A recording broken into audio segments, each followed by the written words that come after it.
Hello! Bienvenue à tout le monde, je suis super contente, c'est mon premier interview.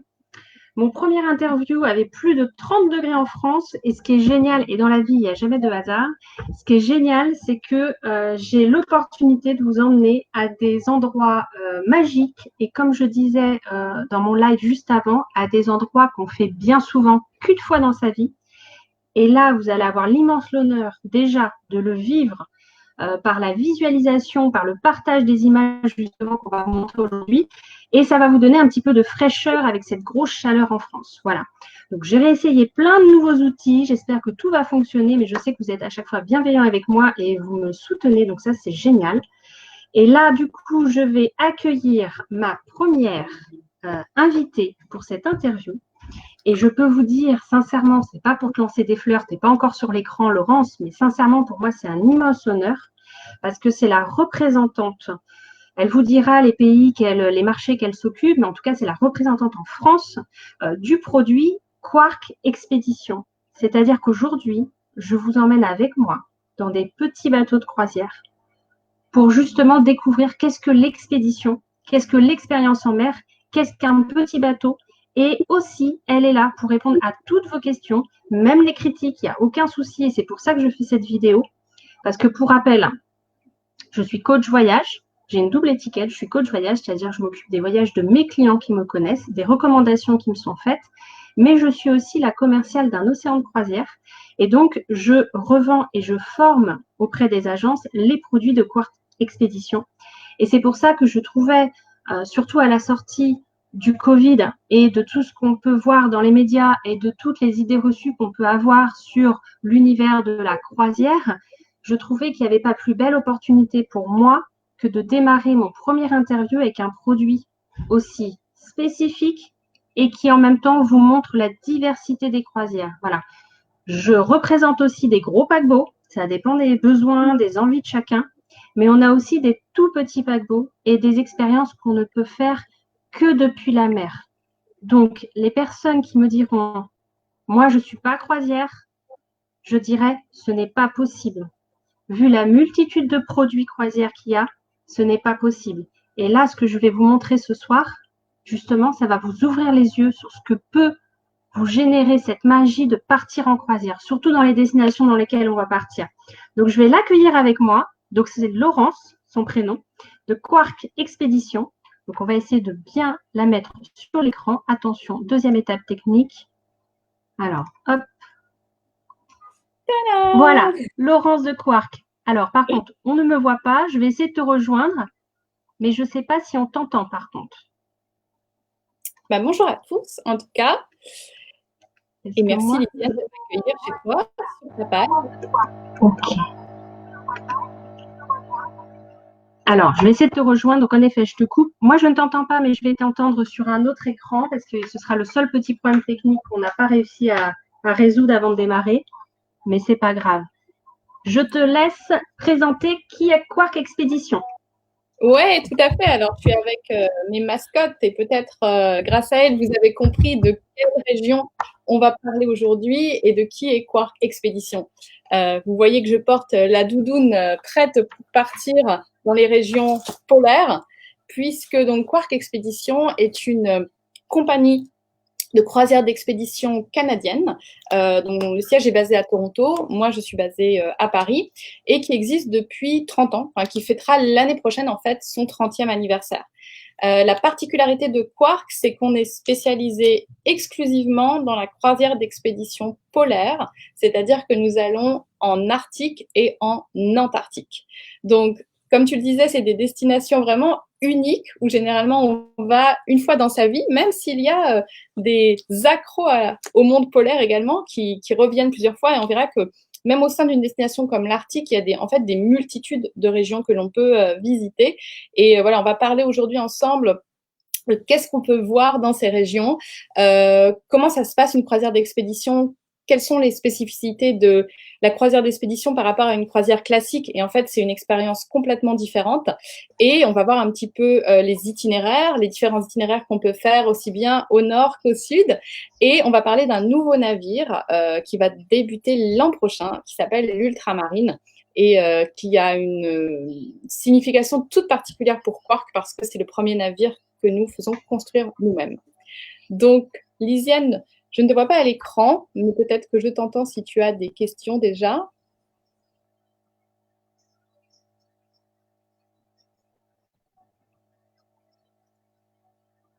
Sinon, je vais continuer parce que je ne t'entends pas. Je sais. Voilà. Ah, ça y est, je t'entends.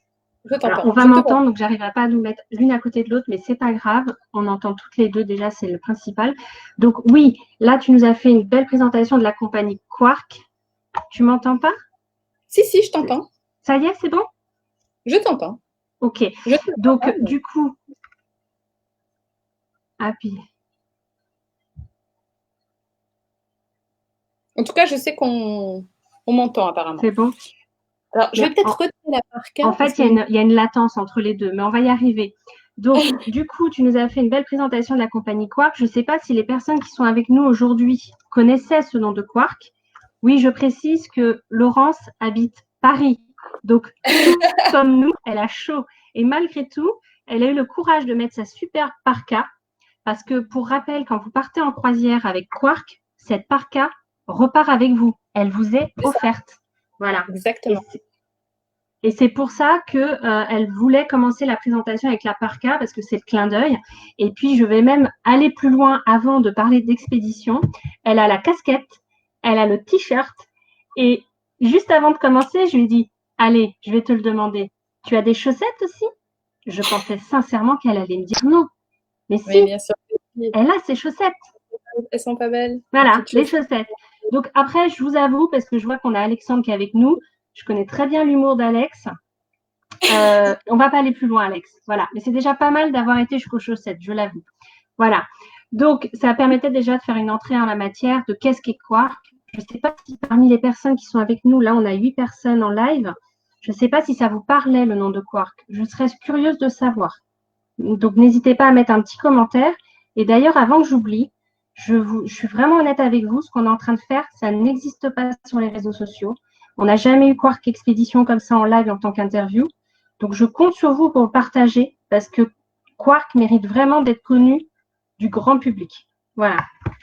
Donc, ça, c'était sur Quark, avec un siège au Canada. Maintenant, ce que je vais te demander, Laurence, c'est de nous expliquer qu'est-ce qu'une croisière expédition. Ouais, alors c'est une bonne question et j'aime bien dans ton introduction, tu as parlé du fait qu'il y a des gens qui peuvent dire je ne suis pas croisière et j'ai envie de dire moi-même la première, je ne suis pas forcément croisière comme on l'entend au sens classique du terme.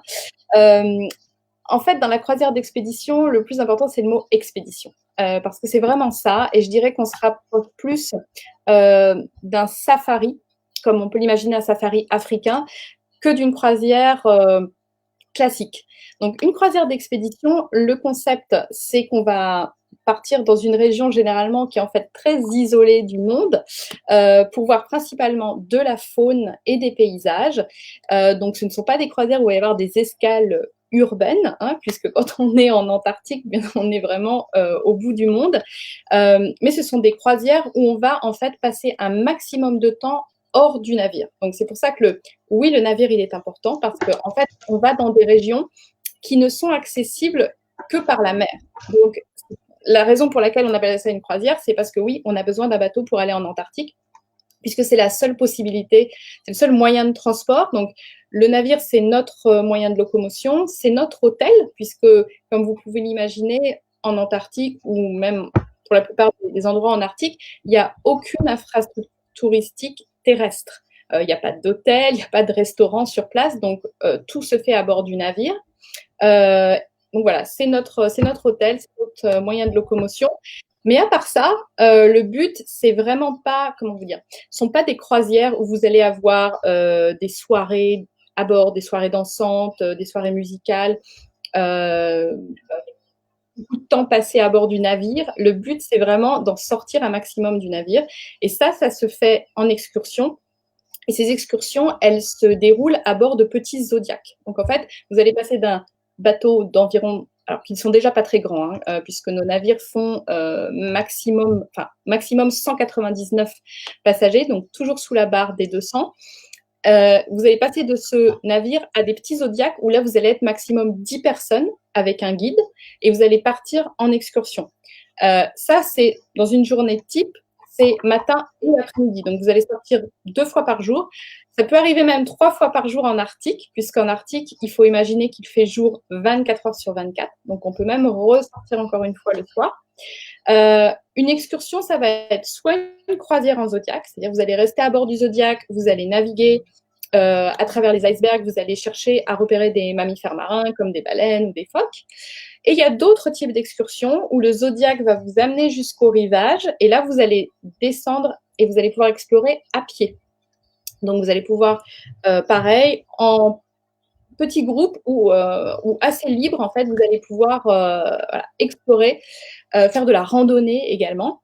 Donc, c'est des croisières assez actives, mais il ne faut pas non plus avoir peur du mot expédition parce que, je vous rassure tout de suite, ça ne nécessite aucun niveau physique particulier, aucune préparation. Hein, c'est pas Mike Horn au pôle Nord. C'est tout à fait accessible, je dirais, vraiment à tous parce qu'on adapte en fait même les parties randonnées. On a des groupes de niveau qui vont aller des gens vraiment aguerris à ceux qui veulent aller très très tranquillement. Donc c'est très axé observation des animaux, découverte de la nature, vraiment être immergé dans la nature.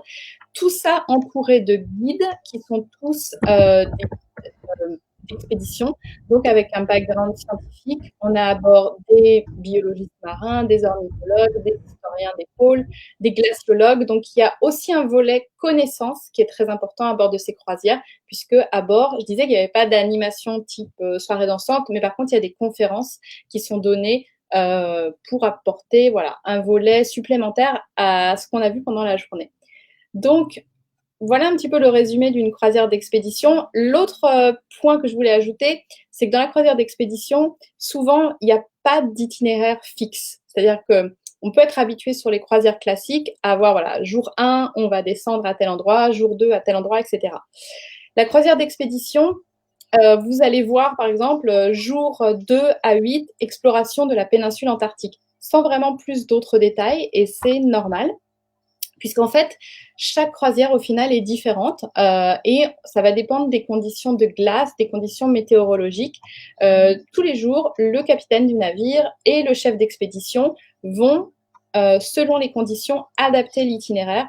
Et aussi en fonction des opportunités. Si on apprend qu'à tel endroit en Arctique, on a aperçu des ours polaires, on va mettre le cap de ce côté-là pour aller les voir. Donc, il y a un vrai côté aventure, il y a un vrai côté, voilà, on part à l'aventure, ensemble, on va être les acteurs aussi de cette expédition.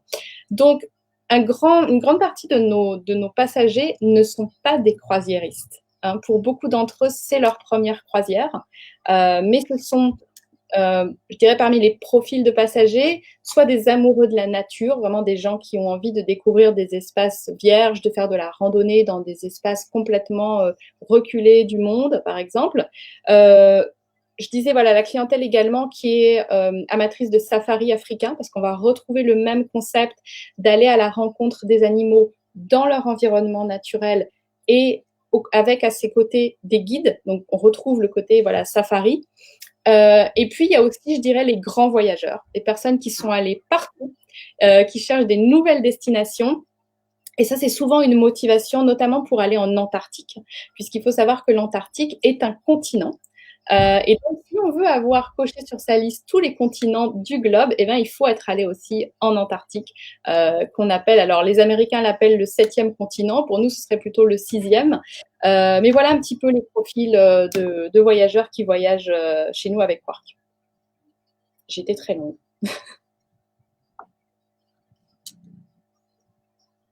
Est-ce que tu m'entends?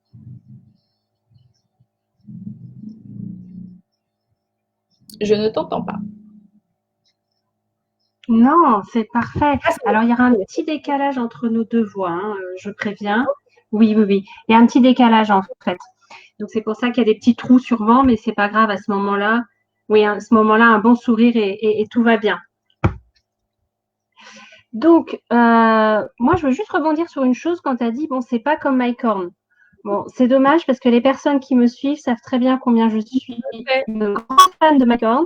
Mais c'est pas grave, à la rigueur, j'aurai mon confort grâce au navire que tu vas montrer et j'aurai la sensation de vivre quelque chose d'exceptionnel dans ma vie à moi. C'est-à-dire que je n'aurais pas fait l'Amazonie en descente rapide comme il a pu le faire, mais au moins j'aurais fait mon expédition made by Lisiane et grâce à Quark. Voilà. Quand donc, je dis du c'est coup, pas ce qu'on va faire à présent, c'est que le but, c'est pas de rester bloqué dans les glaces alors, comme ça. il y a un décalage. Hein.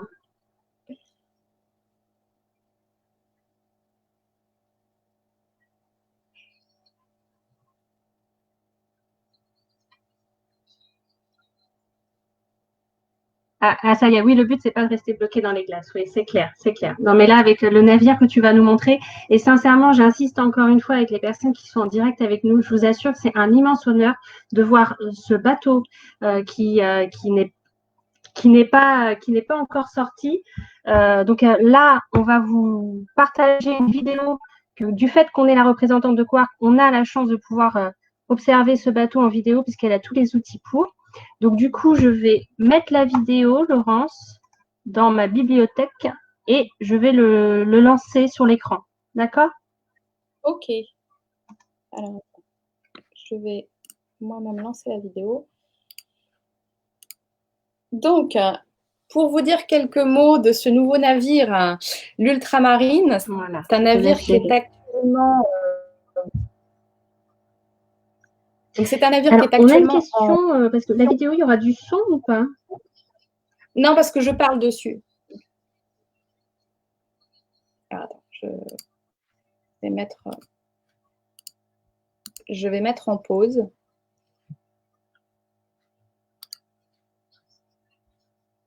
D'accord. Juste, il y a une question sur quelle énergie propulse le navire. Donc ça, tu me diras. Ok. D'accord, oui, je vois ton commentaire. Donc oui, j'ai une question de Bastien qui demande quelle énergie propulse le navire. C'est énergie, donc c'est des moteurs diesel. Après, on utilise alors, je ne me rappelle plus le nom exact du combustible, mais je crois que c'est du gaz marin. Mais comme je vais l'expliquer, en fait, les nouveaux navires, ceux qui sont bâtis aujourd'hui, ont une efficience des moteurs qui n'est pas du tout celle qu'on pouvait avoir précédemment. Donc, si la question est, est-ce que c'est un navire hybride? Non, c'est pas un navire hybride dans le sens où on l'entend. Alors, c'est des moteurs diesel électriques, mais c'est pas électrique dans le sens de batterie électrique comme une voiture. Mais c'est dans le sens du... Bon, alors là, on entre dans des considération un peu technique, mais c'est pas un navire hybride. On a un autre navire chez Quark qui est un navire hybride, qui est le World Explorer.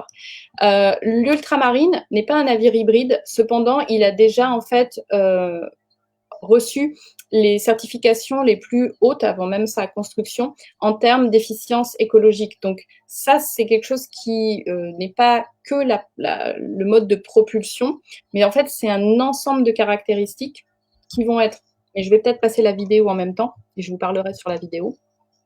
Je vais la relancer du coup. Voilà. Donc, juste déjà en préambule, en fait, l'Ultramarine, c'est un projet vraiment spécial puisque c'est le premier navire construit par Quark. Jusqu'à présent, les navires sur lesquels on naviguait étaient des navires que l'on louait, voilà, que l'on prenait en charter pour plusieurs saisons. Et au bout de 30 ans, nous est venue l'envie quand même que toute cette expérience accumulée des régions polaires, elle se traduise dans la naissance d'un navire, qui est l'Ultramarine.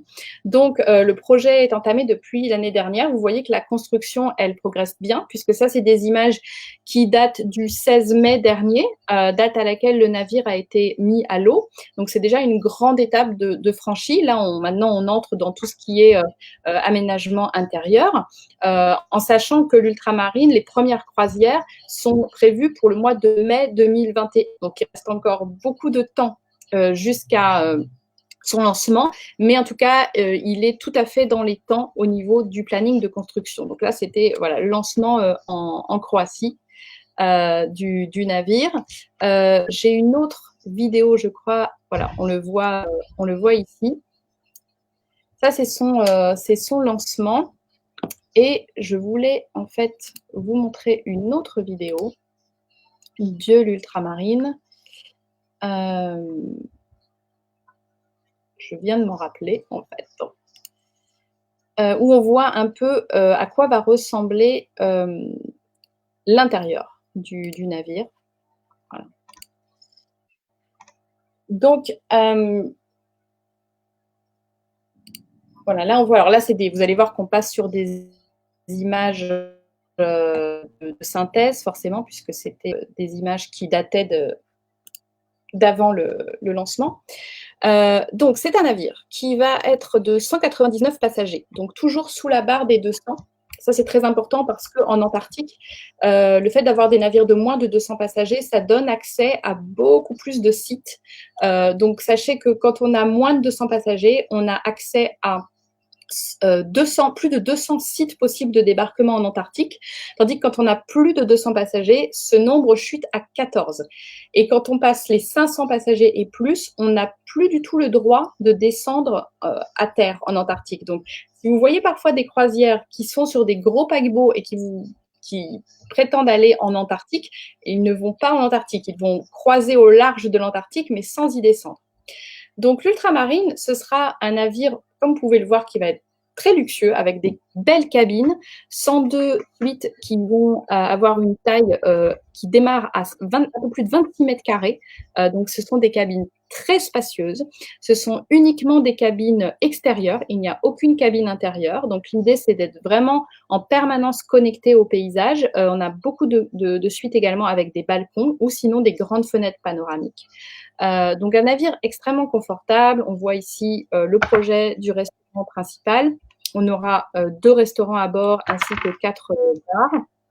Un espace également conférence, donc un auditorium pour les conférences, voilà, qu'on voit justement ici. En fait, voilà, on a pensé dans les moindres détails. C'est un navire qui est pensé exclusivement pour les régions polaires. Le côté bien-être ne sera pas oublié puisqu'on aura à bord un spa avec un sauna, comme vous l'avez vu, avec une vue panoramique. La possibilité aussi de faire du yoga à bord. Voilà le sauna, la boutique polaire. Bien entendu, comme toutes les croisières, on mange très bien, souvent trop, mais voilà. Le côté voilà, environnemental, bien entendu, c'est une caractéristique qui est au centre de la construction et c'est l'avantage de construire un nouveau bateau, c'est qu'on peut partir d'un projet de zéro et dans lequel la composante environnementale est prise en compte dès le début. Donc, il aura des moteurs extrêmement efficients. Tout le design, en fait, sera pensé. Si tu peux, du coup, me remettre à l'écran, je vais fermer celui-ci. Bah te voilà, magie. Oui, alors il y a au niveau de la composante En fait, environnementale. elle a disparu ta vidéo. Oui, c'est normal. Elle a disparu ton partage d'écran. That's why. Elle est finie. Oui. La vidéo est finie. Oui. Donc je disais, il y a plein. En fait, c'est pas uniquement que la propulsion du navire. Il y a le fait que rien que le design en fait du navire est fait pour que il soit plus aérodynamique et qu'il consomme moins d'énergie. Les moteurs en fait sont pas toujours tous utilisés en même temps. Et l'idée c'est d'avoir vraiment la consommation optimale d'énergie. Mais après il y a d'autres thématiques également. Il y a notamment la gestion des déchets à bord, qui est une thématique de plus en plus importante, parce que le problème, ce sont les déchets ramenés à la fin dans des ports et dans des villes en plus. Nous, on travaille dans des villes en Antarctique qui n'ont pas forcément les structures au niveau des villes pour gérer les déchets et pour faire du recyclage. Donc, le but, c'est vraiment de ramener en fait un minimum de déchets. Ça passe par deux choses. La première étape, c'est de produire moins de déchets. Et nous, on est depuis des années en fait dans une optique à bord pour tendre vers le zéro déchet. Donc, ça veut dire la suppression de tous les plastiques à usage unique. Ça, c'est quelque chose qu'on fait déjà depuis plusieurs années. Après, il y a des déchets qui forcément sont incompressibles. Hein. Quand on a 200 personnes à bord, forcément, il y a des déchets qui sont produits. Et on aura à bord de l'ultramarine un nouveau système qui équipe déjà d'ailleurs un de nos autres bateaux qui s'appelle le système MAGS. Alors ça veut dire Micro Auto Gasification System. Et en fait, c'est un système assez révolutionnaire qui qui gazéifie les déchets et qui les transforme à la fois en énergie thermique, donc qui sert à alimenter le système lui-même, et dans une matière qui s'appelle le biochar, qui est une sorte de petite poudre noire et qui sert en fait d'engrais. Ensuite, en agriculture, ça sert à revitaliser des sols. Et en fait, on a déjà expérimenté ce système sur un autre navire en Antarctique. Et c'est assez incroyable puisque au terme d'une croisière de 10 jours en Antarctique, on revient avec des déchets qui tiennent dans un petit flacon comme ça. Donc, au lieu de ramener des sacs et des sacs de déchets au port, on ramène un tout petit flacon et qui en plus est recyclable. Donc ça, c'est une grosse avancée technologique. Après, il y en a plein d'autres. Au niveau de l'éclairage, au niveau du bruit. Ce sera un navire extrêmement silencieux, notamment pour ne pas effrayer la faune dans les régions polaires. On a un système d'ancrage dynamique qui permet de ne plus avoir à jeter l'ancre dans les fonds marins sensibles. Et puis, le navire en lui-même est construit uniquement à partir de matériaux recyclables. Et c'est une petite partie de toutes les caractéristiques technologiques. Après, il faut savoir qu'on est aussi partenaire de plusieurs associations, notamment on travaille en Arctique avec Polar Bear International, qui est une association de protection de l'ours polaire. En Antarctique, on travaille avec une initiative scientifique pour la protection des manchots.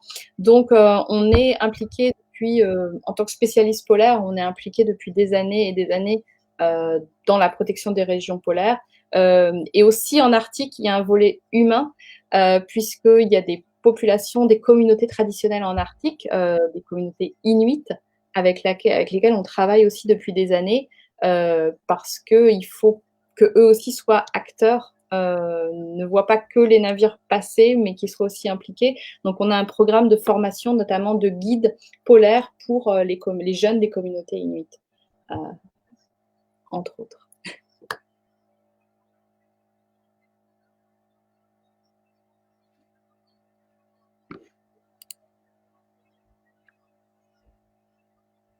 Voilà. Il y a un décalage entre nous, hein, Laurence. Donc, il y aura toujours quelques secondes. Voilà, je suis obligée de t'écouter en fait du portable et je te regarde sur mon PC. Mais c'est pas D'accord. grave. Ce qui compte, c'est que les Ah oui, personnes puissent apprécier tes paroles et les images. Après, je suis désolée pour les personnes qui nous suivent. Il y aura ces quelques secondes. Hein. Bah écoute, je pense que c'est top déjà tout ce que tu as partagé par rapport à ce que j'en connais aussi. Mais moi, je ne l'ai pas fait. Toi, tu as fait les deux. Tu as fait oui, l'Antarctique et l'Arctique. c'est ça. Alors que tu représentes Quark depuis 1 an et demi de mémoire. Oui, Tu non, avais commencé en janvier ouais. 2019.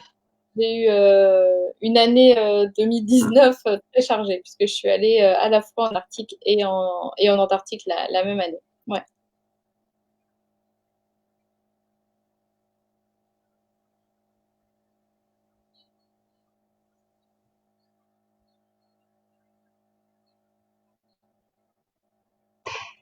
Tu sais que c'est marrant parce qu'en fait, j'ai l'impression qu'on est en train de vivre un vrai jet lag. Limite, tu aurais pu mettre des gros icebergs derrière. Tu vois, tu es arrivé avec ta parka, tu es arrivé avec les peluches. Tu nous as mis dans l'ambiance. Mais vu qu'il y a un décalage entre nos deux échanges, on aurait pu se dire qu'en fait, c'était le jet lag. Tu vois? C'est ça. Alors là, du coup, j'attends un tout petit peu.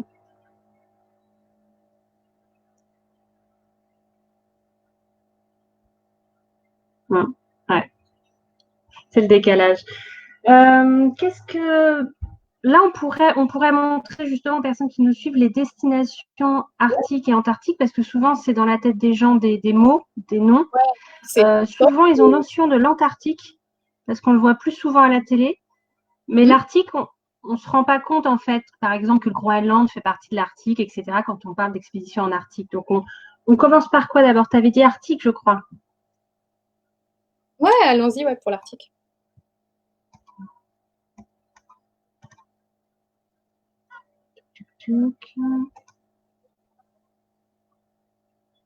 Super.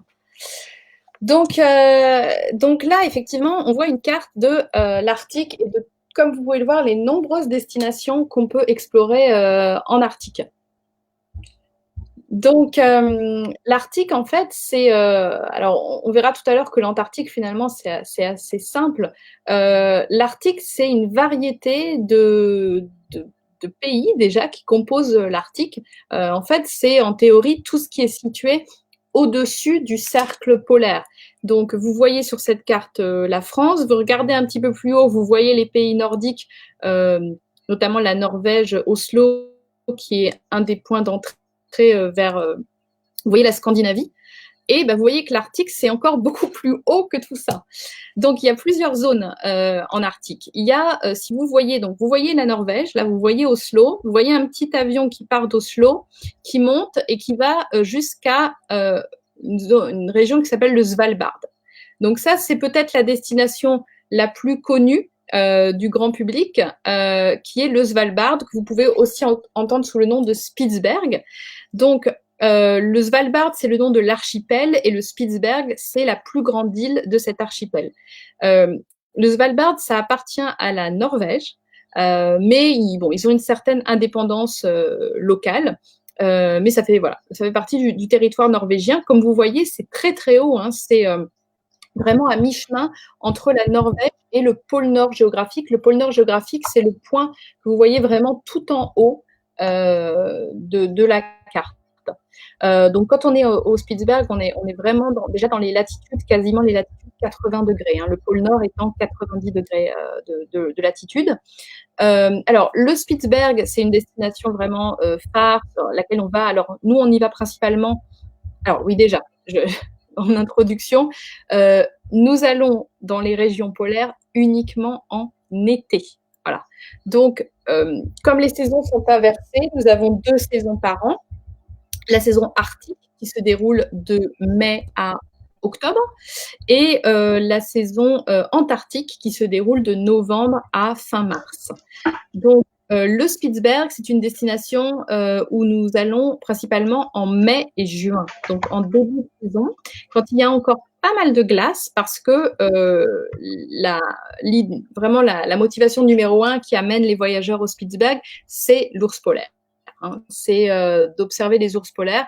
Et pour cela, le plus il y a de glace, le mieux c'est, puisqu'on peut les observer en train de chasser sur la banquise.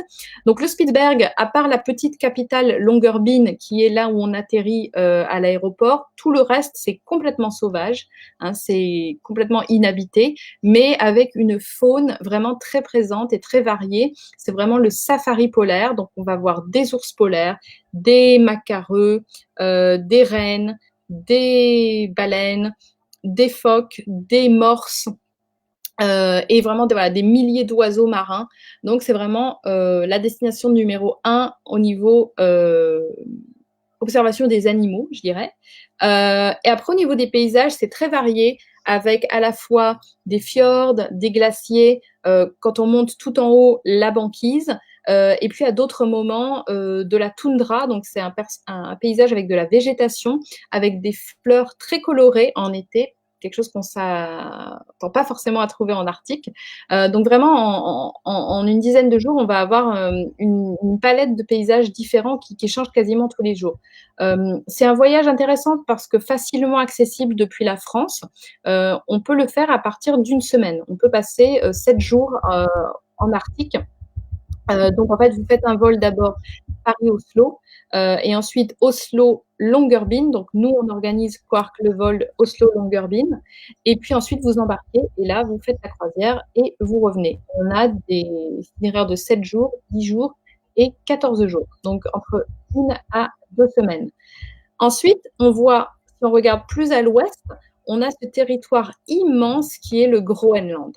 Vous voyez la taille du Groenland, c'est plus grand que l'Europe. C'est vraiment gigantesque. Alors, c'est un territoire qui est vraiment quasiment complètement couvert de glace, de calottes glaciaires, mais c'est une île, c'est une des plus grandes, en fait, c'est la plus grande île du monde quasiment après l'Australie et l'Antarctique, mais qui sont des îles continents. Le Groenland, c'est après ces deux-là, la plus grande île du monde. Alors, il y a plusieurs régions qu'on peut explorer au Groenland. Vous avez la côte est, celle que l'on accède généralement depuis l'Islande, donc avec des départs de Reykjavik. Sur la côte est, on va trouver notamment des systèmes de fjords absolument gigantesques. C'est vrai que quand on pense aux fjords, on a tendance à penser à la Norvège, mais en fait, le Groenland a des systèmes de fjords encore plus impressionnants. On peut également y rencontrer l'ours polaire, un peu moins qu'au Spitzberg, mais c'est possible. Mais je dirais que le Groenland vraiment est moins axé animaux, mais beaucoup plus axé paysages, et avec des paysages, mais vraiment assez incroyables en fait, et qu'on a du mal à imaginer. On verra un peu d'images après de l'Arctique en général, mais je vous invite à regarder un petit peu le Groenland, c'est surprenant au niveau des paysages. Et ensuite, on a l'autre côte, la pointe sud, et puis toute la côte ouest du Groenland, celle qui fait face au Canada et aux États-Unis. Et là, c'est beaucoup plus axé communauté, parce que c'est une région qui est habitée, où tout au long de la côte, on va trouver des petits villages inuits, donc des communautés qui vivent encore avec un mode de vie traditionnel. Et puis là aussi, notamment au Groenland, c'est là où on trouve les plus gros icebergs de l'hémisphère nord, sur la côte ouest, au niveau d'une région qui s'appelle la baie de Disko. Au Spitzberg, les icebergs sont petits. Mais si on veut voir des gros icebergs impressionnants, il y en a des vraiment gigantesques au Groenland. Donc là aussi, des paysages vraiment à couper le souffle. Et puis, quand on continue plus à l'ouest encore, vous avez la partie de l'Arctique canadien, puisque le Canada, bien entendu, est aussi une nation de l'Arctique. On a l'île de Baffin, et puis on a ce qu'on appelle le haut Arctique canadien, tout en haut, là, ce que vous voyez le plus haut. Et là aussi, c'est une région qui cumule un peu, je dirais, tous les atouts de l'Arctique, avec à la fois des paysages splendides, de la faune, puisqu'on retrouve également l'ours polaire dans ces régions. Tout l'aspect historique, avec toute l'histoire des explorateurs et le passage du Nord-Ouest. Le passage du Nord-Ouest, c'est une route de navigation mythique que les explorateurs ont cherché pendant des siècles, et en fait qui est comment on peut passer de l'océan Atlantique au Pacifique par le nord, et ce qui réduit considérablement le temps pour rejoindre ensuite l'autre partie du globe. Mais il faut savoir que c'est un labyrinthe de canaux glacés et beaucoup de navires s'y sont perdus et beaucoup d'expéditions par le passé y ont connu un sort tragique. Donc il y a toute l'histoire aussi qui entoure cette route mythique. Et puis le côté aussi culturel, puisque le Canada compte également des communautés traditionnelles inuites. Donc ça, c'est pour l'ouest. Si vous déplacez votre regard maintenant vers l'autre côté du globe, vers l'est, vous voyez que nous avons également des itinéraires qui vont vers la Russie, que bien entendu, la Russie fait partie de l'Arctique, hein, dans ses territoires les plus au nord, avec des archipels, alors plus méconnus, mais tout aussi passionnants, comme la Terre François-Joseph, la Nouvelle-Zamble et l'archipel encore plus mystérieux de Severnaya Zemlya. Là, on est vraiment sur des territoires où très peu d'humains peuvent se targuer d'avoir mis les pieds. Donc c'est ça aussi l'esprit Quark, c'est d'aller dans des régions vraiment reculées du monde, de pouvoir vous amener dans des régions où personne d'autre ne va. Et l'Arctique russe, il est intéressant dans le sens où il est assez similaire au Spitzberg en termes d'animaux, avec, je dirais, peut-être encore plus d'ours polaires et de mammifères marins, notamment des belugas et potentiellement des narvals. Il faut savoir en fait que c'est un parc national, c'est le parc national de l'Arctique russe, et donc les animaux, ils sont particulièrement protégés. Et puis là aussi, il y a toute une histoire, toute l'histoire de la mer de Barents, les expéditions, voilà, les premières expéditions dans ces régions-là. Et puis, tout au nord, vous voyez un point vraiment sur le toit du monde qui est le pôle Nord géographique. Donc, le pôle Nord géographique, il faut savoir que c'est un point symbolique, hein, puisqu'en fait, vous êtes au milieu de l'eau, mais enfin, plus précisément de la banquise. La banquise, c'est-à-dire c'est de la mer gelée. Donc, c'est un point, quand vous arrivez au pôle Nord, il n'y a rien, mais vous êtes au pôle Nord. Et ça, pareil, il y a très peu d'humains. Hein, c'est un peu comme marcher sur la Lune. Hein, il y a peu de gens qui peuvent se targuer d'être allés jusqu'au pôle Nord géographique.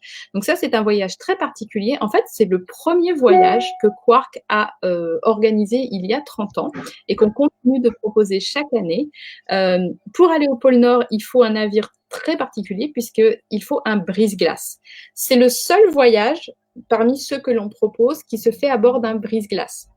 Les autres navires sont des navires à coque renforcée, c'est-à-dire qui sont bien entendu conçus pour aller naviguer dans les régions polaires, mais ce ne sont pas des brise-glaces. Pour aller jusqu'au pôle Nord, là, il faut vraiment un bateau ultra puissant et on utilise un navire russe qui s'appelle le 50 Years of Victory, qui n'est pas un navire de croisière, qui est un navire à la base d'exploration scientifique et qui chaque année prend des passagers au mois de juillet pour aller jusqu'au pôle Nord géographique.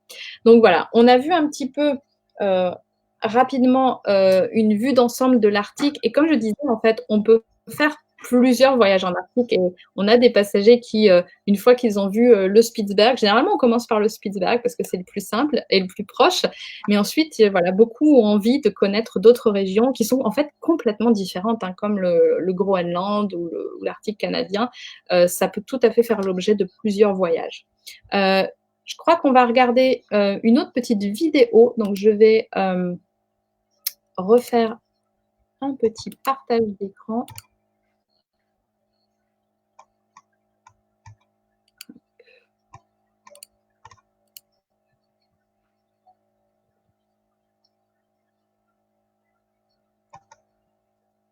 Voilà. Donc voilà, on voit ici des images qui vont mêler plusieurs régions de l'Arctique, mais vous voyez, alors là c'est l'un de nos navires, l'Ocean Adventurer. Donc vous voyez vraiment des paysages majestueux, hein, des paysages absolument grandioses. Alors vous voyez, tout le monde porte la parka Quark Expedition, la même que j'avais en début de vidéo. Donc la possibilité vraiment d'aller à terre, d'observer des fronts glaciaires, d'observer des fjords. Et l'idée vraiment d'être sur des petits bateaux, c'est qu'on peut entrer dans les fjords.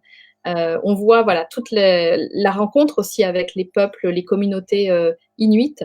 L'idée, c'est vraiment de s'imprégner aussi de leur culture, de leur tradition, de découvrir leur mode de vie et comment ils font pour survivre depuis des siècles dans ces régions tellement inhospitalières.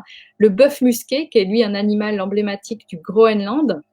Voilà, on est toujours sur le pont à guetter l'opportunité de voir ici un magnifique ours polaire. Ça, c'est vraiment un moment grandiose quand on a la possibilité d'être face à face avec un ours. C'est toujours un moment extrêmement émouvant, aussi bien pour les passagers, mais même pour le staff, même s'ils sont habitués, ils ont fait ce voyage à de multiples reprises, toujours aussi émouvant. Et puis on voit ici, voilà, quelques images de l'histoire des explorations. La possibilité aussi de faire du kayak, c'est quelque chose que l'on propose sur tous nos voyages, la possibilité de faire des activités en kayak. Et sachez, alors que la vidéo se termine, que quelque chose que je n'ai pas eu le temps de dire tout à l'heure à propos de l'ultramarine, quelque chose que j'ai pas eu le temps de dire tout à l'heure à propos de l'ultramarine, c'est, mais vous l'avez peut-être vu dans le film, c'est que l'ultramarine est équipée de 2 hélicoptères. Et ça, c'est une première. Donc, l'ultramarine aura 2 hélicoptères bimoteurs qui vont servir à, bien entendu, faire des excursions qui seront d'ailleurs inclus. Hein, ce ne sera pas en supplément. En tout cas, en Arctique, on aura sur tout ce qui est Arctique canadien et Groenland, à bord de l'ultramarine l'été prochain, survol en hélicoptère et excursion avec dépose en hélicoptère inclus. Et ça, c'est vraiment une nouveauté qui va permettre d'avoir encore un autre point de vue. On explore à terre, on explore sur mer et maintenant on explore aussi dans les airs.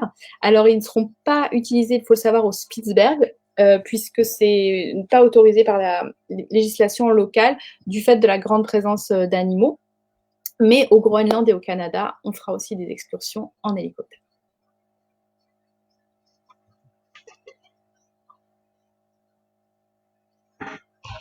Tu sais, attends, et en fait, j'ai l'impression que c'est comme si j'avais une oreillette de quelqu'un qui me traduit ton français. Tu vois, c'est-à-dire qu'on parle tous les deux la même langue, mais tu sais, ça fait comme dans les conférences où du coup, il y a les 2 présidents, voilà, qui parlent, et puis on voit le président qui est en train d'attendre la fin de la traduction pour répondre. Et ben, nous, c'est pareil, sauf qu'en fait, on parle la même langue, mais tu utilises des termes que je ne connais pas, surtout sur les noms de villes. À un moment donné, il y en a même un, je me suis dit, waouh, il faut que j'arrive à le répéter. Je l'ai déjà perdu. Donc ça montre justement d'ailleurs le produit spécifique qu'est Quark par rapport à toutes ces étapes qu'on ne connaît pas, qu'on découvre. Et j'ai envie de sortir plein d'anecdotes. J'ai vu des commentaires. Je suis contente. Je vois Bastien qui dit rat du kayak. Bastien, c'est tout à fait le profil expédition avec Quark. Je le vois déjà avec sa parka en train d'observer les fjords du Groenland, alors que je sais pertinemment qu'il a déjà fait les fjords de Norvège. Donc ça, c'est top d'avoir pointé du doigt cette histoire de fjord parce que je pense que ça va lui parler. Après, j'espère vraiment que vous appréciez. N'hésitez pas à fermer les yeux des fois quand elle parle des animaux, qu'elle parle des images et de vous les imaginer. Parce que certes, on aurait pu vous passer plein d'images comme ça, de faire un portfolio. Mais l'intérêt, c'est aussi de faire marcher votre imagination et d'arriver à situer sur la carte où sont ce qu'elle vous dit justement. Comme par exemple l'Arctique canadien. On ne le sait. Enfin, moi, je ne savais pas que ça s'appelait l'Arctique canadien. Voilà, moi, il y a le Canada, il y a l'Arctique. Donc, ça fait aussi une belle mise à jour de votre culture personnelle. Et la question que j'aimerais te poser avant qu'on passe sur l'Antarctique, c'est parce que là, par rapport aux personnes qui nous suivent, on est sur des âges, alors il ne faut pas que je me trompe, je vais dire entre 30 et 50 ans. Voilà, si je ne me trompe pas. Et la question, c'est de savoir quels sont les profils à bord, parce qu'à un moment donné, tu as pointé du doigt l'idée qu'il y avait des scientifiques. Il y a des scientifiques qui travaillent toute leur vie et qui rêvent d'aller une fois justement tout en haut. Et moi, ce qui m'a touchée d'ailleurs, moi qui rêverais enfant d'aller sur la Lune, n'est-ce pas? C'est les rêves d'enfant. C'est quand tu m'as dit, c'est comme aller sur la Lune. Du coup, j'ai eu une étincelle et je me suis dit, mais waouh, ça veut dire que à mes clients, à défaut de ne pas pouvoir leur vendre encore les vols pour aller sur la Lune, je peux leur dire que je peux leur envoyer sur la Lune, mais sur Terre, du fait de ce extrême pôle Nord, là, tout en haut. Donc voilà, donc ça, c'était top. Donc juste, je vais te laisser répondre pour les profils et puis après, on passera sur l'Antarctique rapidement, si tu es OK. Oui, alors je vais je reviens un petit peu sur tout ce qui a été dit. Alors, je reviens sur le kayak, j'en ai parlé brièvement. Le kayak, c'est quelque chose qu'on propose sur quasiment la totalité des destinations, aussi bien arctiques qu'antarctiques, en sachant qu'il y a deux possibilités. Il y a pour des gens qui sont vraiment férus de kayak et qui ont déjà une grande expérience du kayak, ils peuvent en fait prendre ce qu'on appelle le programme kayak de mer, où ils vont faire du kayak quasiment tous les jours. En fait, ils vont faire du kayak dès que l'occasion s'en présentera, c'est-à-dire que le kayak va quasiment remplacer les excursions en zodiac. Ce que les autres font en zodiac, eux vont le faire en kayak. Donc ça nécessite d'avoir déjà un bon niveau. C'est pas pour apprendre à en faire, c'est quand on est déjà un bon kayakeur. Et puis il y a l'excursion kayak pneumatique qui là est vraiment accessible à tous sans expérience préalable. Moi, j'ai fait du kayak en Arctique l'été dernier. Je n'ai jamais fait de kayak de ma vie. Où là, en fait, c'est juste 2 heures à un moment donné pendant le voyage où on va faire une petite sortie en kayak. Et c'est vraiment un autre point de vue, en fait, quand on est sur l'eau. C'est encore une autre façon d'expérimenter. Déjà, en fait, ce qui m'a marqué, c'est le bruit de la glace. En fait, quand on est sur l'eau en kayak, on entend une sorte de crépitement de la glace en permanence. C'est vraiment assez unique. Et puis souvent, c'est lors des excursions en kayak qu'on a les plus belles rencontres avec les mammifères marins et notamment les baleines, qui vraiment ont tendance souvent à s'approcher, mais sans aucun danger. En fait, c'est des animaux énormes mais très doux et qui souvent s'approchent en fait des kayaks et voilà vont se montrer et vraiment des belles rencontres voilà avec les baleines quand on fait du kayak. Au niveau des profils, je dirais que l'âge moyen à bord, ça doit être autour de 50-60 ans. Mais il y a aussi des gens beaucoup plus jeunes et il y a des gens beaucoup plus âgés, en sachant que le passager le plus âgé qu'on ait jamais emmené chez Quark, c'était en Antarctique et c'était un monsieur de 99 ans.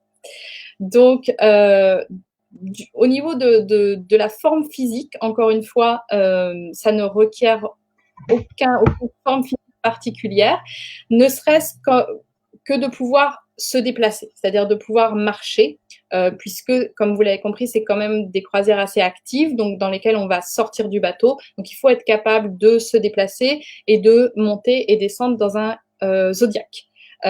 Mais une fois voilà, ça c'est le prérequis, on va dire, pour pouvoir vraiment apprécier le voyage. Mais après, on s'adapte. Donc, c'est-à-dire, par exemple, quand on est en Arctique, ou je dirais qu'en Arctique, il y a encore plus de randonnées qu'en Antarctique. On va descendre sur un site préalablement repéré par nos équipes et on va dire qu'il y a par exemple 5 à 6 groupes différents qui vont partir. On va appeler en premier le groupe des gens qui sont vraiment des randonneurs aguerris et qui veulent aller loin, vite et haut, on va dire. Donc, eux, ils vont partir les premiers avec un guide et ensuite, il va y avoir des groupes médiums jusqu'à des groupes très, très tranquilles qui vont y aller vraiment tout doux. Donc, je dirais, quel que soit votre profil, vous pourrez toujours trouver votre compte dans chaque excursion.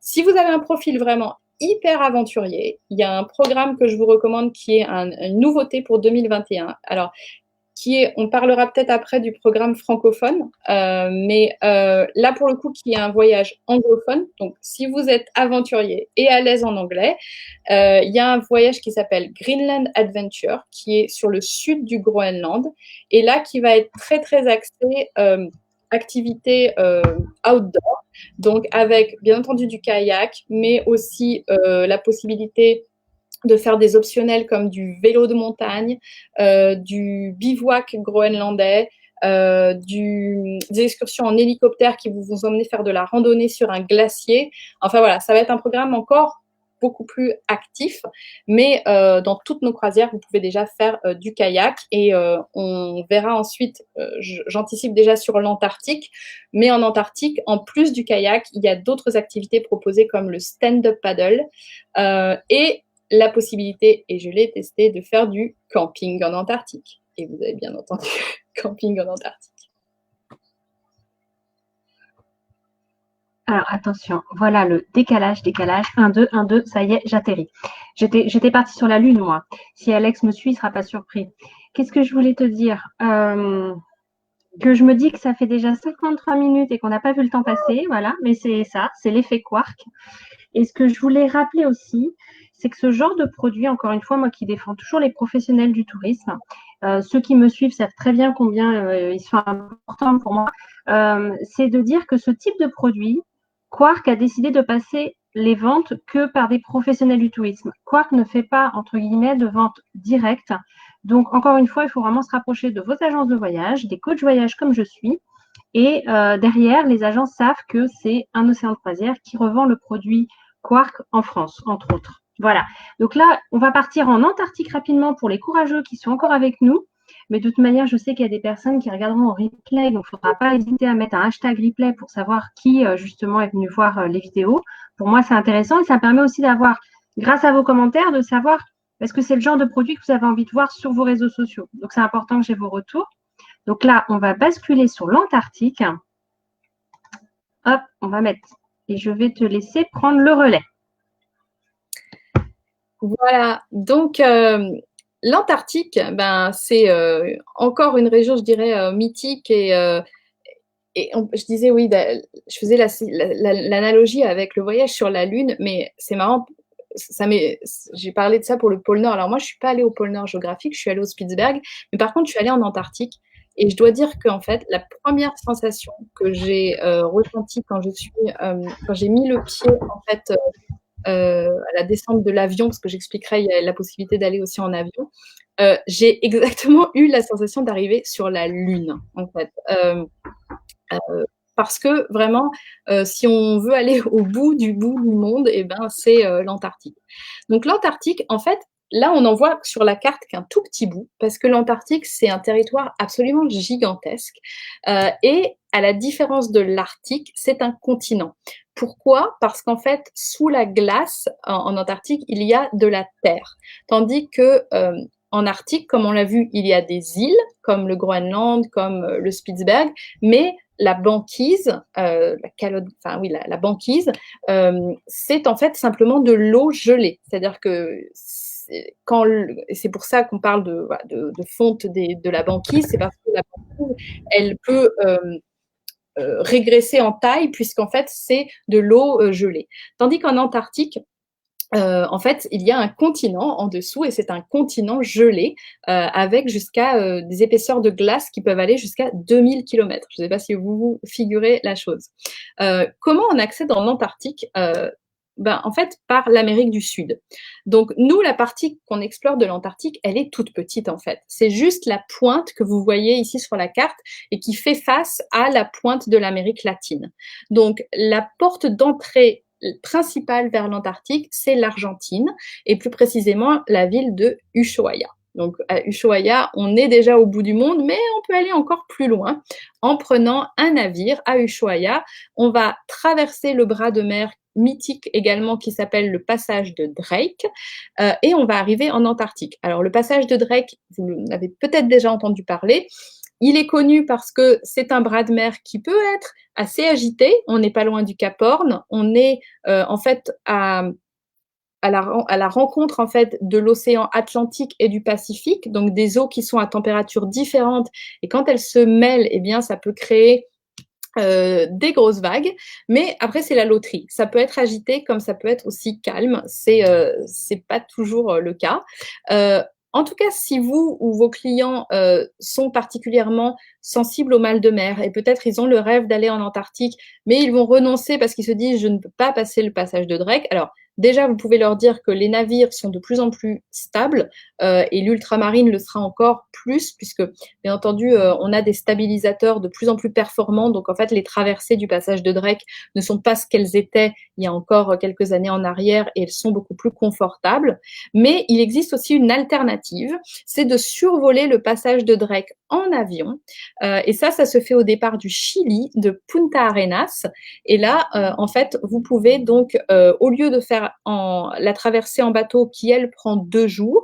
Vous pouvez prendre un vol qui, lui, prend 2 heures et voler de Punta Arenas jusqu'à, vous voyez sur la carte, une île qui s'appelle King George Island, l'île du roi George, qui est une île en fait où il y a des bases militaires en Antarctique, donc ils ont une piste d'atterrissage. Et là, le navire vous attend à cet endroit-là et vous débutez votre croisière directement. Donc, ça, c'est 2 possibilités.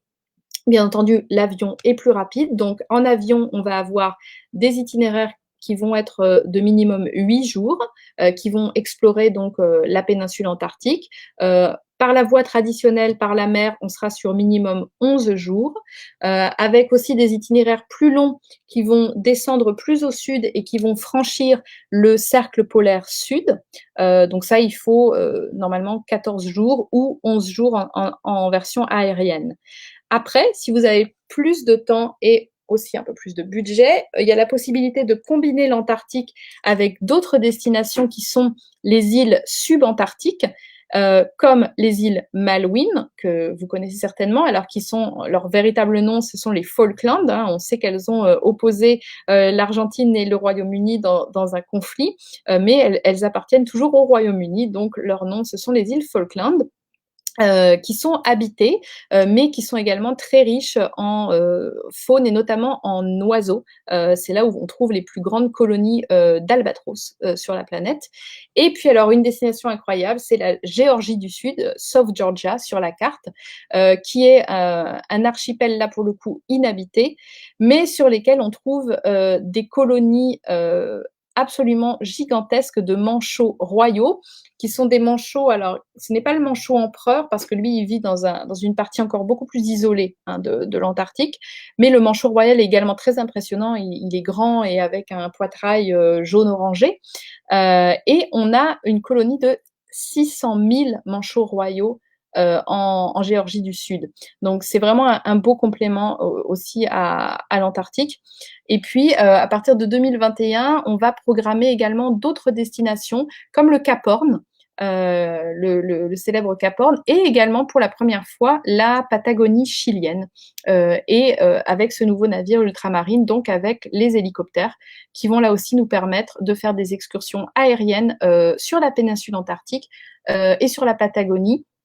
En revanche, là également, on n'utilisera pas les hélicoptères en Géorgie du Sud parce que c'est pas possible à cause de la forte présence d'animaux. Mais voilà, ça va encore, l'ultramarine va encore amener une nouvelle composante à ces voyages. Alors l'Antarctique, voilà, c'est vraiment un voyage extrêmement émouvant. Et là, pour le coup, le voyage d'une vie. On va voir quelques images de l'Antarctique. Alors, je vais lancer la vidéo.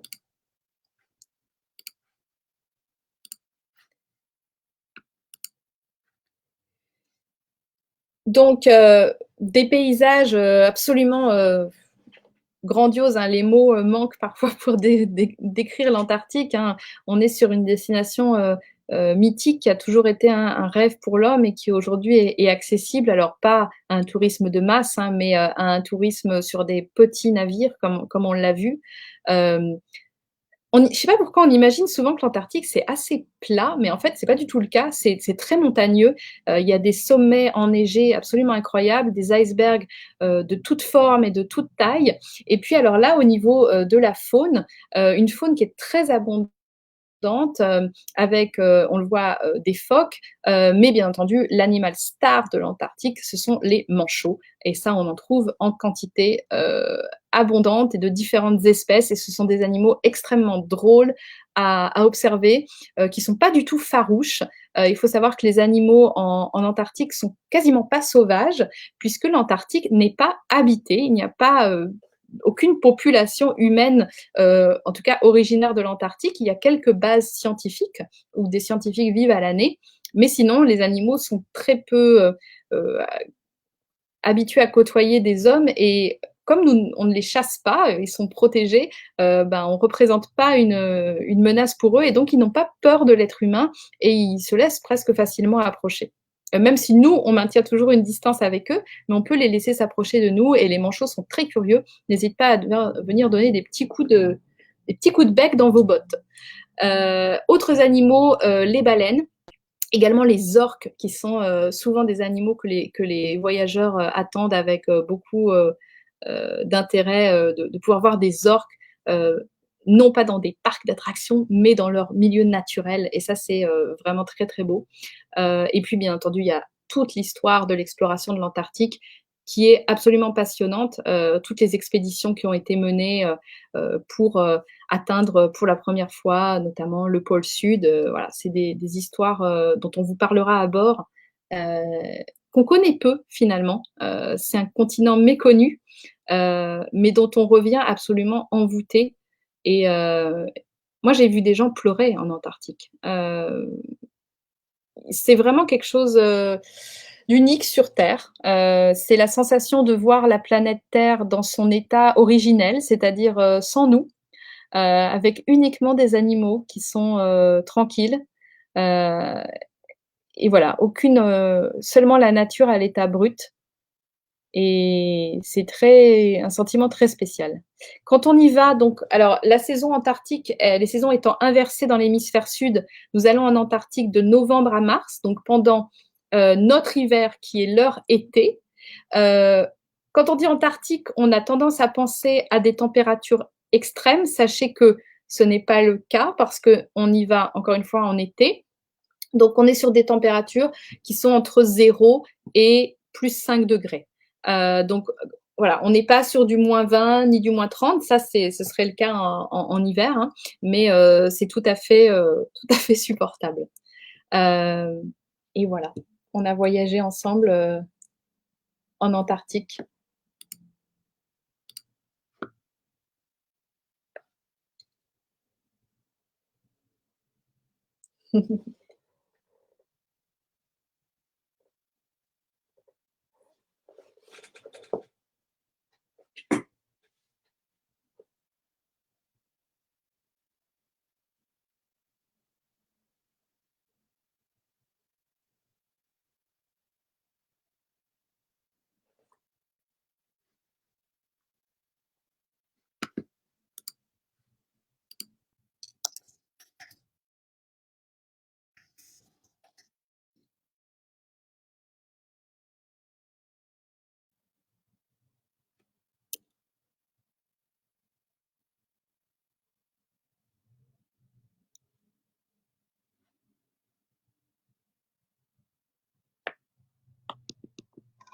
Je viens de qu'il n'y avait pas de micro. Ok, autant pour moi. Donc, donc du coup, vous avez vu des gestes, etc. Bon, je le refais. Quand je faisais ça, ça voulait dire qu'à bord, on ne fait pas du Claude François, hein, façon de parler. Voilà. Ça reste vraiment, on va dire que d'ailleurs, les gens, alors moi, je ne l'ai pas vécu, mais tu me le diras, Laurence, mais les gens sont tellement bouche bée. Et vous savez, il y a pas mal de personnes qui nous suivent, là, qui sont aussi issues du développement personnel. Et on sait combien, justement, toutes les énergies et la dopamine, enfin moi je ne suis pas du tout calée là-dessus, mais je veux dire, il y a beaucoup d'émotions qui remontent. Bien souvent, les gens sont quand même facilement crevés. Donc du coup, pour dire comme ça qu'on ne fait pas youpla boum, alors qu'en fait j'étais en train de dire que j'attendais la fin de la traduction, n'est-ce pas? Quoi vous dire d'autre? Oui, quand vous m'entendiez pas, je disais une chose. Ça reste des voyages d'exception, d'expédition, mais d'exception. Donc on peut faire peut-être une seule fois dans sa vie. Mais pour moi, ce qui est important de vous dire, c'est qu'on est vraiment en dehors du tourisme de masse. Et pour les personnes qui me connaissent, savent pertinemment combien j'aime redonner de la valeur au voyage. Et je ne suis pas du tout partisante de casser des prix et de rendre tous les voyages accessibles à tous. Donc, il faut que ça reste vraiment quelque chose d'unique, de privilégié. C'est des cadeaux qu'on s'offre dans sa vie. Donc, pour vous dire qu'un voyage Quark, ce n'est pas des voyages qu'on consomme régulièrement, encore une fois. Et du coup, ça reste un certain budget, mais ça répond justement. Ce qui est intéressant quand vous arrivez sur des voyages comme ça, alors là, c'est la coach voyage qui va parler. Quand vous arrivez comme ça sur des voyages qui ont un certain coût et qu'on a peut-être travaillé pendant pas mal de temps pour y parvenir, je peux vous dire que les gens que vous trouvez à bord sont des personnes justement qui ont eu toute cette préparation avant voyage. Et bien souvent d'ailleurs, je vous dis qu'un voyage, le bonheur, et c'est un peu comme la vie, c'est le chemin dans la vie, et ben le voyage aussi, le bonheur, c'est tous les mois d'attente que vous allez avoir justement ou même les mois où vous allez travailler pour arriver à vivre ce rêve de voyage. Voilà. Et imaginez que chaque passager ait vécu ça avant. Donc, imaginez un petit peu l'atmosphère à bord. Et souvent, je dis que le voyage, en fait, c'est la cerise sur le gâteau. Mais un voyage, il commence avant. Et d'ailleurs, ça permet de basculer sur l'info suivante. Ce type de voyage, ça ne se réserve pas 3 mois avant. Ça, c'est clair. C'est quelque chose qui se prévoit bien en avance. Donc, ça a l'avantage d'ailleurs de pouvoir verser un acompte et après de pouvoir verser petit à petit aussi pour le voyage. Ça, c'est important.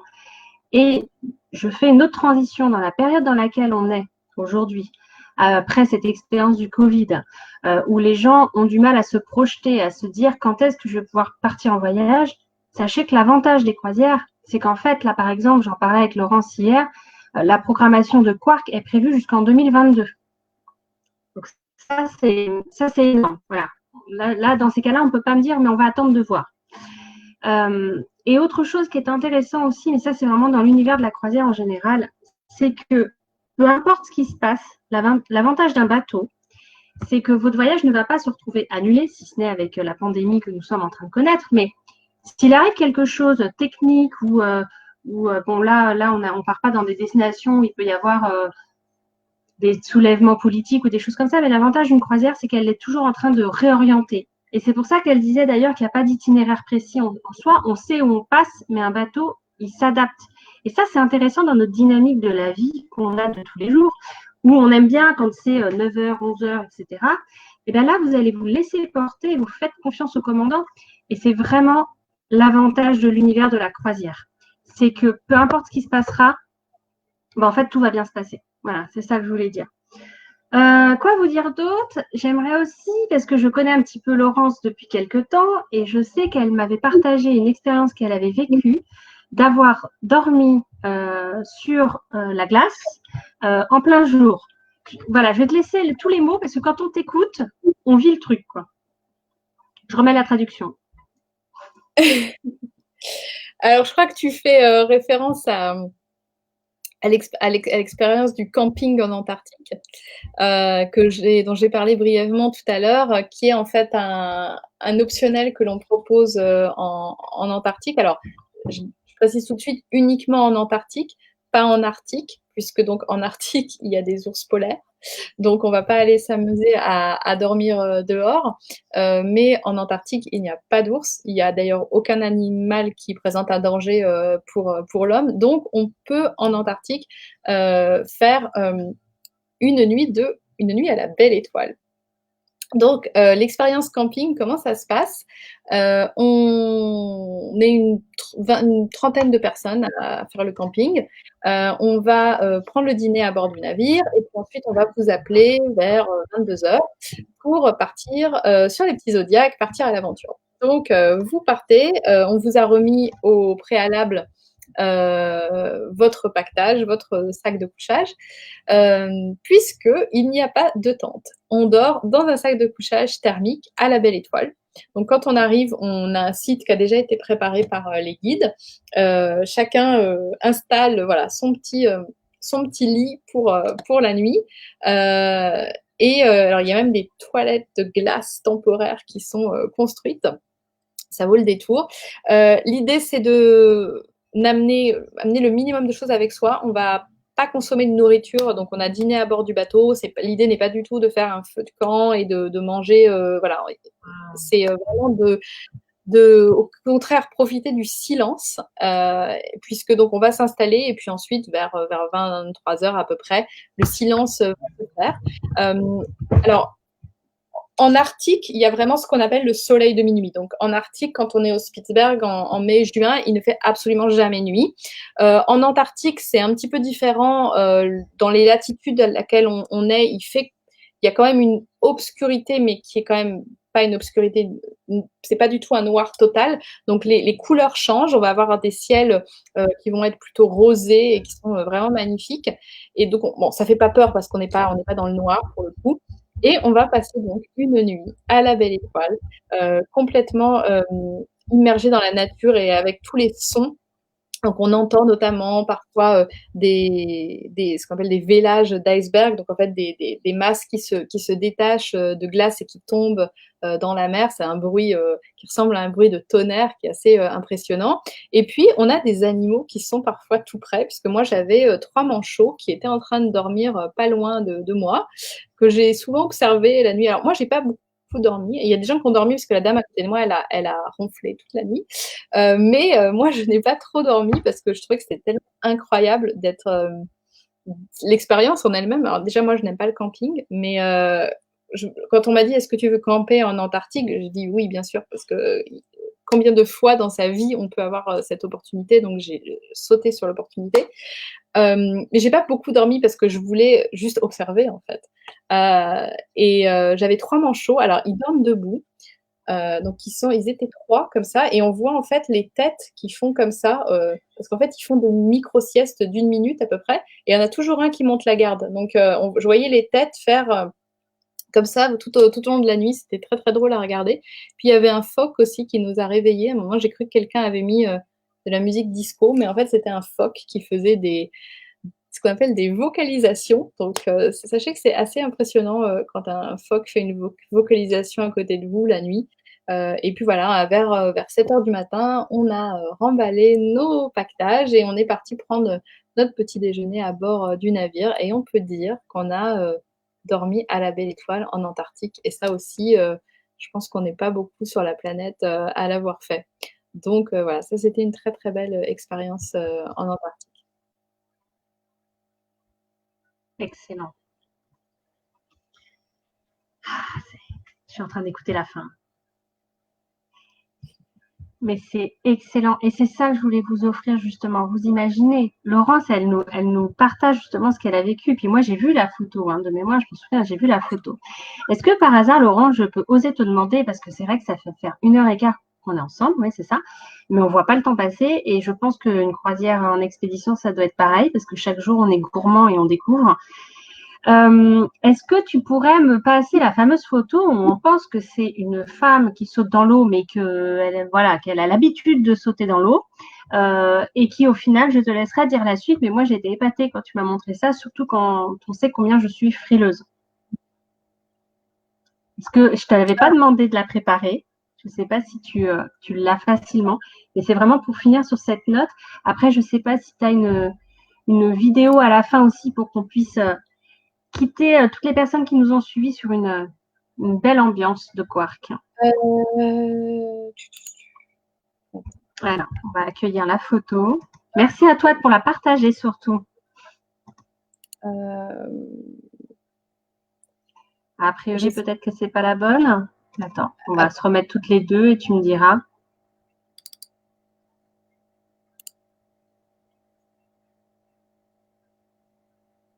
Je suis pas sympa avec Laurence. J'avais pas prévu justement de lui demander, mais là, je me dis qu'on est entre nous et sincèrement, j'ai envie de vous offrir plein de choses comme elle a pu m'offrir.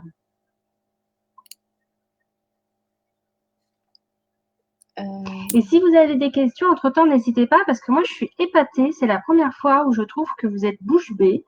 J'ai pas de pouce, j'ai pas de like, j'ai rien, mais vous êtes là.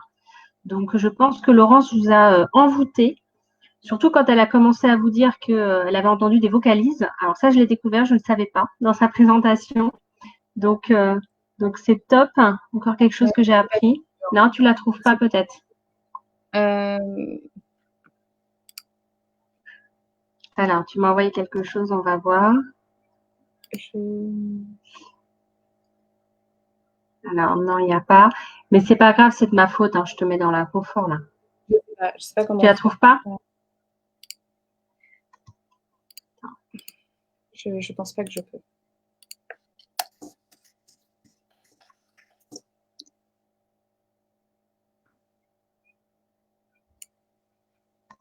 Elle persévère, elle a vraiment envie de vous la montrer parce que j'essaye de faire rentrer plein d'images. Alors, voyons. Non, ça n'a pas l'air de vouloir. C'est pas grave, c'était pour partager ça avec les frileuses comme moi. Ah, on en a une autre, on va essayer. Non, ça veut pas. Bon, pardon. Je sais pas. Tu la trouves pas? Non, c'est pas.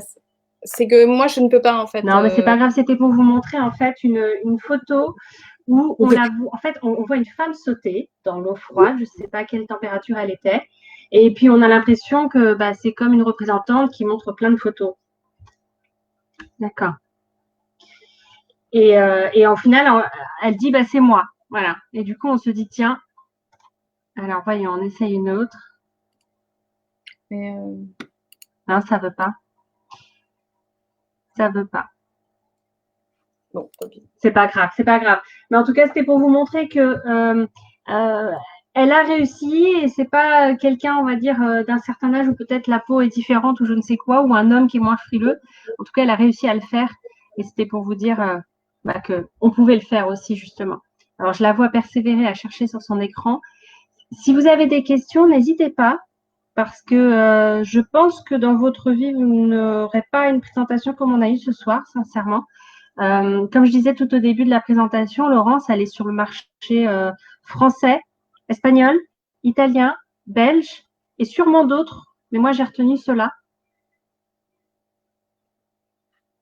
Ouais, c'est ça.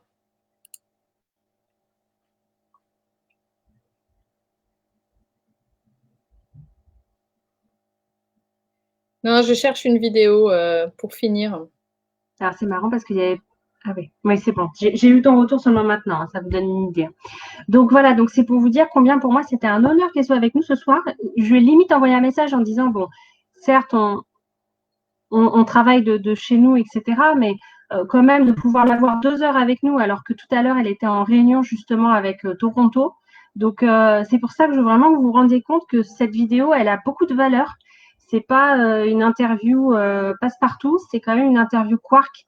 Donc, je compte sur vous pour la partager parce que c'est un cadeau que vous risquez d'offrir à vos réseaux. Et puis moi, ça me permet, et c'est ce qui me tient à cœur aujourd'hui, c'est de faire connaître des produits spécifiques et qu'on sorte un petit peu, surtout beaucoup, de tout ce qui est produit tourisme de masse qui ne me convient pas, qui peut convenir à des personnes. Mais en tout cas, ce type de produit pouvait faire un beau cadeau en le partageant. Donc du coup, tu voulais finir avec une vidéo? C'est ça, Laurence? Puisqu'a priori, il n'y a pas de questions. Et Oui, bah, je vais finir avec une petite vidéo et encore merci. J'étais très contente d'inaugurer cette première interview. Merci de de m'accueillir sur ta chaîne. C'était un grand plaisir. Voilà, si vous avez des questions, n'hésitez pas. Lisiane, elle connaît très bien nos produits, nos croisières. Elle se fera un grand plaisir de répondre à vos questions s'il y en a d'autres qui viennent par la suite. Sachez que vous pouvez aussi me retrouver sur Instagram. J'ai un compte Instagram qui est tout simplement Laurence Deloison, tout attaché, et où je partage pas mal de photos de mes voyages en Antarctique et en Arctique, et la fameuse vidéo du plongeon polaire dont parlait Lisiane, vous pouvez la retrouver sur mon compte. Euh, et voilà, sachez qu'il y a plein de belles nouveautés qui arrivent chez Quark, notamment avec l'ultramarine. Et oui, pour finir, en fait, sachez aussi, parce qu'on n'a pas parlé, qu'on a un programme francophone chez Quark. Donc, bien qu'on soit une compagnie anglophone à la base, puisqu'on est basé dans le Canada anglophone à Toronto, on est de plus en plus accessible au public français, puisqu'on a tout un panel de dates sur lesquels on garantit la présence de guides d'expédition francophones, aussi bien en Arctique qu'en Antarctique. Donc là aussi, Lisiane a les dates, elle peut vous orienter pour savoir quels sont les départs francophones. Et voilà, donc c'est d'où aussi ma présence sur le marché français qu'on développe de plus en plus. Et voilà, grand plaisir d'avoir pu participer aujourd'hui. Je vais essayer de vous mettre une petite vidéo pour clore.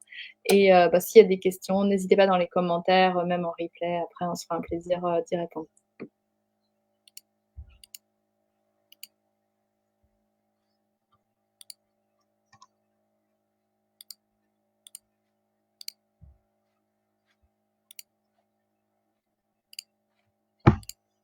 est-ce qu'on va quitter tout le monde avant ou après la vidéo? C'est dur d'ailleurs de les quitter. Moi, j'aime bien ces moments-là. Comme tu veux. Peut-être que je mets la vidéo en dernier si tu veux dire au revoir et puis après je lance la vidéo.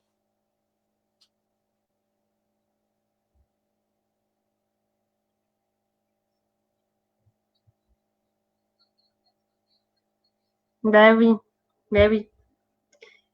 C'est ce qu'il y a de mieux. Voilà, je pense moi aussi. J'aime bien toujours que après tout le blabla de Lisiane qui peut un petit peu envahir l'esprit, j'aime bien les faire finir par une vidéo pour qu'après ils passent à table et puis qu'ils puissent parler justement dans le couple ou les amis ou les personnes qui entourent de justement de parler des images qu'on a pu partager. Donc merci à toi Laurence, merci à toutes les personnes qui partageront, toutes les personnes qui commenteront. Merci de m'avoir fait confiance pour cette première interview aussi. Euh, c'est pas parfait, mais franchement, on a tenu toute la longueur. Donc pour moi, c'est l'essentiel. C'est pas parfait au niveau de ça, mais je trouve que ça faisait un peu rigolo, donc ça me correspond aussi. Et puis, je vous souhaite à tous une bonne soirée. Et une bonne soirée à toi, Laurence. Et continue de nous faire vivre avec ce produit. Je sais combien tu es épanouie au sein de Quark. Ça se voit, ça se ressent. En un an et demi, moi, je suis épatée par tes compétences. Donc, j'étais contente que tu me fasses confiance ce soir. Donc, merci, merci à tout le monde. Et je te laisserai lancer la vidéo. Merci. Merci et bon voyage dans les régions polaires. On a besoin de fraîcheur en ce moment. Donc, je vous laisse avec quelques images de l'Arctique et des animaux de l'Arctique.